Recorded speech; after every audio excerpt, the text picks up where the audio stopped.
મુખ્ય મહેમાનશ્રીઓ, શિક્ષકો, વાલીગણો અને મારા પ્રિય મિત્રો, સૌથી પહેલા તમને સૌને સ્વતંત્રતા દિવસની હાર્દિક શુભેચ્છાઓ. વંદે માતરમ આ માત્ર શબ્દ નથી, આ આપણા હૃદયની ધડકન છે.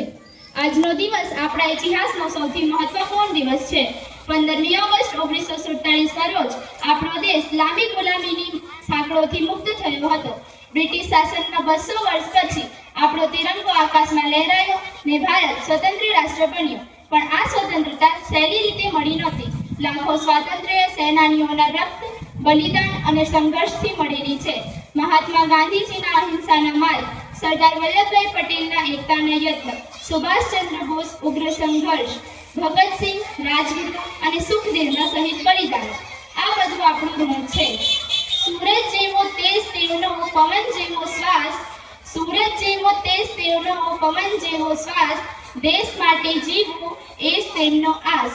ક્રાંતિની ચિંગારી ગામડે ગામડે ફેલાઈ, દાંડી કૂચ, ભારત છોડો આંદોલન, ઇન્કલાબ જિંદાબાદના નારા, આ બધું બ્રિટિશ શાસનને હચમચાવી દેવા પૂરતું હતું.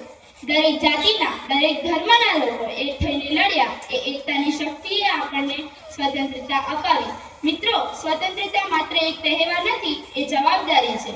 આજે આપણે ગૌરવ અનુભવીએ છીએ, પરંતુ આપણે વિચારવું જોઈએ કે આ સ્વતંત્રતાને સાચવવી કેવી રીતે.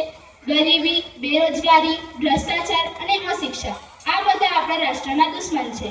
આજના યુવાનો એટલે કે આપણે દેશના ભવિષ્યના શિલ્પી છીએ. જો આપણે બદલાઈશું તો દેશ બદલાશે, આપણે જાગીશું તો દેશ જાગશે.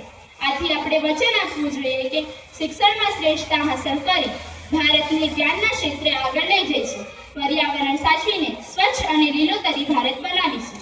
ભ્રષ્ટાચારને ના કહીશું અને સચ્ચાઈને પોતાના જીવનમાં અપનાવીશું. ટેકનોલોજી, વિજ્ઞાન અને ઉદ્યોગમાં પ્રગતિ કરી દેશને વિશ્વમાં આગેવાન બનાવીશું. જો એક દીવો પ્રગટશે તો અંધકાર દૂર થશે ને લાખ દીવા પ્રગટશે તો આખું ભારત પ્રકાશિત થશે. તો ચાલો આજે આપણે તિરંગા નીચે ઊભા રહીને એ તમામ શહીદોને શ્રદ્ધાંજલિ આપીએ અને એક નવી પ્રતિજ્ઞા લઈએ કે આપણું જીવન ફક્ત પોતાના માટે નહીં પણ ભારત માતાની સેવા માટે સમર્પિત રહેશે.